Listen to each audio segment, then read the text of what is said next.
આજે પ્રભાતપુર ગામની અંદર આ સર્વે નંબર 32 છે. 32 પૈકીનો ભાગ છે આ. હવે આ તમે જોઈ શકો 32 સર્વે નંબર છે. આમાં આ ખેતરનું ઓનલાઈન સર્વે મગફળીનું કરાવેલું છે. આમાં બધે આખા ખેતરમાં મગફળી છે, મગફળી સિવાય બીજું વાવેતર નથી. અને મગફળીનું રજીસ્ટ્રેશન આ ખેતરનું કરાવેલું છે. તો આજ ગઈ રાતે તમામ ખેડૂતને લગભગ 90% ખેડૂતને પ્રભાતપુર ગામની અંદર એવા મેસેજ આવેલા છે કે સેટેલાઇટ ઇમેજમાં તમારી મગફળી દેખાતી નથી, જેથી કરી અને તમારે ખાતરી કરવાની છે. તો ખાતરી કરવા માટે એપ્લિકેશન આપી છે. સરકારને ખબર હોય કે ખેડૂત બધાય ગ્રેજ્યુએટ કરેલા ભણેલા હોય એટલે એપ્લિકેશન ડાઉનલોડ કરશે. એપમાંથી ડાઉનલોડ કરી અને એમાં એની ઓનલાઈન પ્રોસેસ હાથે ખેડૂત કરી શકે. આવી જાણકારી ખેડૂત સરકારને હોય માટે એવી એપ્લિકેશન બહાર પાડી છે. તો એ એપ્લિકેશનમાં અમે આગળ વધ્યા. એપ્લિકેશનમાં જોયું એપ્લિકેશનમાં શું થાય છે. સવારમાં જઈ તો આ ઓટીપી આધાર કાર્ડ નંબર નાખ્યા, એના આગળ કર્યું, નેક્સ્ટ કર્યું. તેમાં વાટ જોયા કરો, સવારના વાટ જોઈ છે, સવારના 7 વાગ્યાની.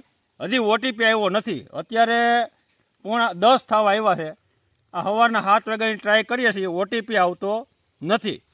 તો આ મોસમનું ટાણું છે. આજ રોજ આ તારીખ કેટલી છે? 17 તારીખના રોજ આ માંડવી ઉપાડવાની છે. આજ ઉપડી જાય આ માંડવી, પછી કાલથી આનો નિર્ણય શું કરવાનો રહે. હજી ઓટીપી આવતો નથી. તમે જોઈ શકો છો આ પૂરી થઈ ગઈ 30 સેકન્ડ. ઓટીપી આવતો નથી. આ સવારના 7 વાગ્યાનું એપ્લિકેશન હાલે અને આખા ગામના ખેડૂત મોસમ કરવાને બદલે આમાં વેરગા છે. કારણ કે માંડવી તો થાય એમ છે, માંડવી સારી જ થાય, ઉત્પાદન બમ્પર ઉત્પાદન થાય પ્રભાતપુરમાં. પણ નાખવી ક્યાં? 400 રૂપિયાથી અટાણી યાર્ડમાં બીટ મંડાય છે. તો 400 રૂપિયા 8,000ની ખાંડી થાય. 8, 10, 15, 16,000 લગી માંડવી કે 18,000માં વેચાય.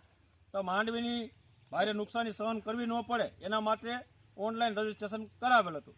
પરંતુ સેટેલાઇટ ઇમેજમાં ન દેખાતા માંડવીના મેસેજ નાખી દીધા છે કે માંડવી જ નથી દેખાતી. સોયાબીન દેખાય છે, સોયાબીને કોઈને મેસેજ નથી આવ્યા. સોયાબીન દેખાતા જ માંડવી દેખાતી હોય, તુવેર દેખાતી હોય. સેટેલાઇટ ઇમેજ એવી વ્યવસ્થિત કાઢી હોય, અટાણની લાઈવ ઇમેજ કાઢો તો માંડવી છે તો માંડવી જ દેખાઈ ગઈ. અને કા પછી સેટેલાઇટ ઇમેજ તમે જૂની કાઢી હોય 100માં, તો 100માં આમાં માંડવી નહોતી એટલે કદાચ ન દેખાતી હોય. પણ હાલમાં અત્યારે તો આ લાઈવ ઇમેજ કાઢવામાં આવે તો આમાં માંડવી છે એટલે માંડવી જ દેખાય. એકાદું ખેતરમાં રિજેક્ટ થાય તો સમજાક નથી દેખાણું. તો આખા ગામમાં આ ફરતી કોઈ આજુબાજુના ખેતરમાં બધે મોટા મોટા સર્વે બાજુના ખેતરમાં 35 વીઘાની માંડવી છે. તો 35 વીઘાની માંડવી પણ સેટેલાઇટમાં દેખાતી નથી. કાં તો સેટેલાઇટનું સર્વે ખોટું છે. તો અમારા ખેડૂતનું એવું કહેવાનું છે, એકવાર તો પાણીપત્ર કઢાવવા માટે આખો દિવસ કે 2 દિવસ ખેડૂત લાઈનમાં બેસીને પાણીપત્ર કઢાવ્યા, રજીસ્ટ્રેશન કરાવ્યું. 2 દિવસ તો એ ટાઈમ બગડ્યો. એક મંત્રીને સાર 2 ગામના હોય એટલે મંત્રી ટાઈમે આવતા ન હોય. મંત્રીનો કોઈ મિસ્ટેક ન હોય, પણ એને સાર જેટલા ગામના હોય તો મંત્રી ટાઈમે ન આવતા હોય. જેથી કરી અને 12 નંબરમાં પાણીપત્રક માટે એમાં લાઈનમાં બેસવું પડે. પછી એ માંડવીનું 12 નંબર લખાઈ ગઈ. એના સરકારી અધિકારીએ 12 નંબર લખી છે, એમાં મગફળી લખી છે, ખેડૂએ મગફળી લખાવી છે, સહી એણે કરી છે. છતાંય એનું માન્યમ ન આવતા સેટેલાઇટની ઇમેજથી જોયું કે આમાં માંડવી છે, તો સેટેલાઇટની ઇમેજ ના પડે કે આમાં માંડવી દેખાતી નથી. તો આ ક્યુ સેટેલાઇટ વાપરતા છે ખબર નથી. પણ સદંતર આ વાત ખોટી છે.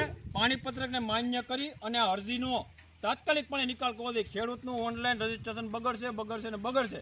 અને ખેડૂતનો ટાઈમ આમાં જાય. હટણ ભૈરી મોસમ છે, માથે વાદળા છે, તાત્કાલિક માંડવી કાઢવી પડે, તાત્કાલિક ઓપને રાખવા પડે એવી પરિસ્થિતિ છે. તો આમાં ટાઈમ ન બગડે. કાં તો આવું બધું ધતિંગ કરવા હોય તો મહિનોથી અગાઉ ચાલુ કરી દેવા જોઈએ. ટાણે મોસમને ટાણે એવા ધતિંગ કરવા અને ખેડૂતનું ગમે એમ કરી અને રિજેક્ટ કરાવવું એનો મતલબ કાંઈ નથી. સદંતર ના પાડી દે કે આ વર્ષે ખેડૂતની માંડવી લેવી નથી. આ તો એવી વાત થઈ કે આમાં હોશિયાર ખેડૂત છે, યુવાન ખેડૂત છે, જેની પાસે એન્ડ્રોઈડ મોબાઈલ છે, એપ્લિકેશન વાપરતા આવડતી છે, એ લોકો આ કદાચ પ્રોસેસમાંથી બહાર નીકળી શકશે.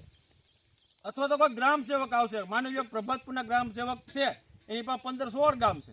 15-16 ગામના કેટલા ખેતરોના એ સર્વે કરી શકશે અને કેટલો સમય લે? તો માંડવી પાકીને કમ્પ્લીટ થઈને નીકળી જાય. એ સર્વે પૂરું થાય તો માંડવી જ નહીં હોય. જેથી આ બધા ગામના ખેડૂતનો વારો આવશે. આજ જ માંડવી ઉપડી જાય, 3 દિવસ ચોથે જાય તો ઓપને ડાળી ખેતર ખાલી છે. અમારા ગામનો વારો આવશે તો લગભગ ખેતર ખાલી છે, માંડવી નહીં હોય. તો એવું નક્કી કરશે કે ભાઈ એમાં માંડવી હતી જ નહીં.